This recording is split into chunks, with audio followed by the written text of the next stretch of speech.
If there were people other than the ones who went up to the Hill that had this idea that they were going to rely on the violence to stop the count, then there could be a crime. And the crime would be obstruction of the governmental process there.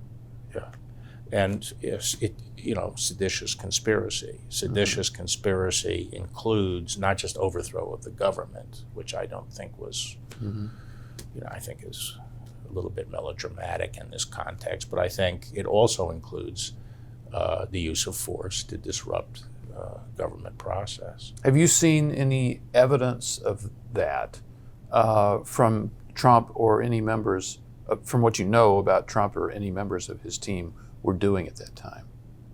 I'm not going to speculate about that. I haven't seen sufficient evidence at this point. Hasn't been made public because I don't have any inside information. Now we know the rioters. We know what the rioters were doing, and we know that a lot of the violence seemed to have just sprung up of the moment. That is, they picked up something and hit somebody with it. They didn't produce firearms. They didn't fire any firearms. It wasn't the sort of an organized attack. And we do know that President Trump was watching this, and that a lot of people around him were sending him messages, please come out, tell them to stop, tell them to leave. But he didn't do that for a long time because he liked that they were fighting on his behalf.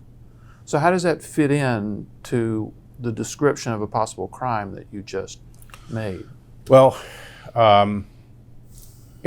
basically, I think to get a crime out of this,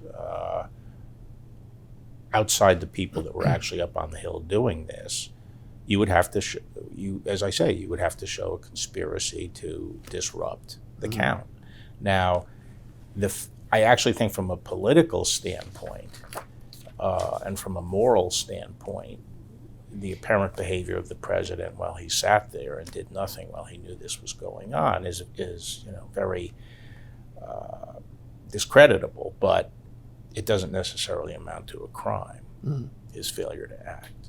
I mean, maybe if he were still president, it would be enough to impeach someone for failing to do that, but now that he's out of office, I'm not sure it could be made into a crime.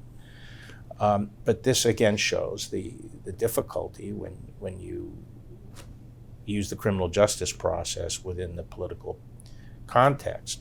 A lot of the Democratic base believe that this thing was horrible and involved criminal activity, and they want a scalp and they want the president prosecuted.